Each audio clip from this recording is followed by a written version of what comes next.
Hi, it's Reverend Crystal, and it is 7 o'clock, but my kids are quiet for 5 minutes, so I'm going to pre-record this part because my husband is at work because we got our Google calendars mixed up. I wrote down what I wanted to say in my favorite notebook that says where dreamers become doers. And I'm going to talk to you about a few things, and then at 7:30 when we get on together, once we watch this, you can ask me different questions that I didn't cover. Now, one of the most powerful experiences I had for myself was when I recognized that you did not need a full map in order to get somewhere. You can figure it out as you go along, and that's why we're here today. When I was at Cheyney University, right when I had graduated, I had majored in public relations, communications, and I wanted to teach religion. I had a person come to tour the new dormitories, and he was alumni, and he said that the problem with young people, because I told him I was going to go become a teacher and then I was going to become a professor, and he said, the problem with young people is y'all don't know how to read a map anymore. You yourselves think you know how to get somewhere because you have a GPS, but you take your GPS and you put your address in, and then you put where you're going. But when I learned how to read a map, I learned that you have to pick where you're going to go and then figure it out backwards and figure out how to get to where you are now.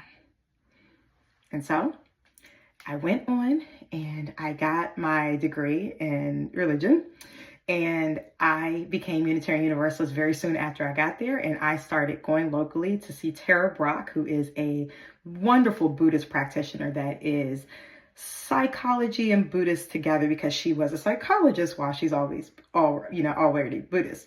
And I learned from her perspective. Take the self and then realize that there is a deeper self. So the self might want more kids, but the deeper self wants unconditional love, maybe, right?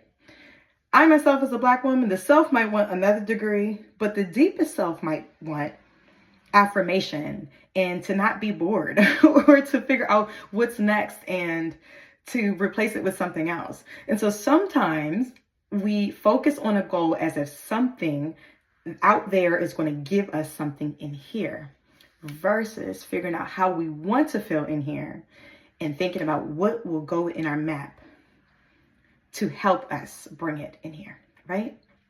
And so if you think of like an old school map or like a movie, Indiana Jones, there's the island that has coconuts on it, but they might be those coconuts from Moana. They pop out and they have darts and they go, they might be those coconuts. Or you realize that the next place might have bananas, but they also might have really angry monkeys. So we don't have to know what's at each place, but we should have an idea of what we want and where we want to go. 5 years, 10 years, even 3 years, even 6 months if we're young. But we should be thinking about how we want to feel when we get there. Do we want to roll with the monkeys? Do we want to roll with the coconuts? So if we focus on what it is inside that we're looking for, we can see the journey as a beautiful thing. I love when people tell you it's about the journey, it's not about the destination, but that feels really irritating when we're trying to set goals and we're like, I got a notebook and I'm trying to figure out what I'm doing. What are we doing? Let's go, right? But that's what's missing, is that we don't really think about the journey is going to show us who we are and maybe help us figure out what's next, help us figure out what we're missing from our goals, help what's missing from our life right now. Maybe I'm just someone who sees myself with this many children. Or am I looking for unconditional love from a child? And I shouldn't be bringing a child into the world with a job. I need to talk to my therapist about that. That's not maybe, that's just what happens sometimes, right? So those are the ways that we craft ourselves around understanding goals. Those are the ways that we dig into our deepest self so we can spend this time together working on our journals and working on our crafts or working on our vision boards. I'm going to be doing a vision board, and we can really sink into how do we reach goals? How do we set goals with the thought that all we really need is a North Star.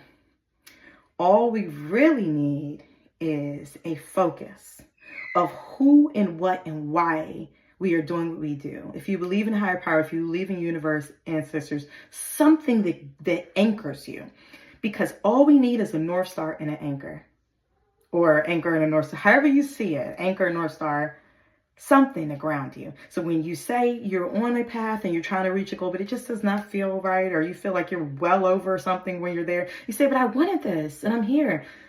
Drop your anchor and say, well, I'm going to reassess. I'm just going to lay here and look at the stars. I'm just going to figure out what is next for me here. I'm going to figure out what and how and why I'm here now, because who am I today?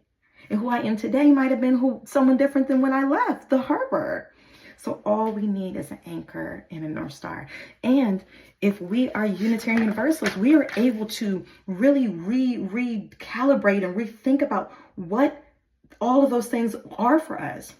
Now, I know for myself, I have a Christian saying that I still keep with me, to walk by faith and not by sight. But when I became Unitarian Universalist, I started to think, I'm walking by the faith that I am going to be with myself when I get there. I'm walking by the faith that I have survived every one of my steps before. I'm walking without the sight, but the faith that Crystal is going to still be Crystal, but just maybe a better one, maybe a reverend, I don't know, when she gets there, maybe a fairy today. It is what it is, maybe a mother, but I know the faith is that I am still going to be there and I have survived everything. Now, for me, I believe in some ancestors. I believe in some higher powers that are keeping me guided. And that everywhere I go, if I'm on the right path, that the universe will rise up to meet me. My friend Ann told me that. And I always tell my friends that if you're on the right path, every rock you turn will have something under it. It might be dirt.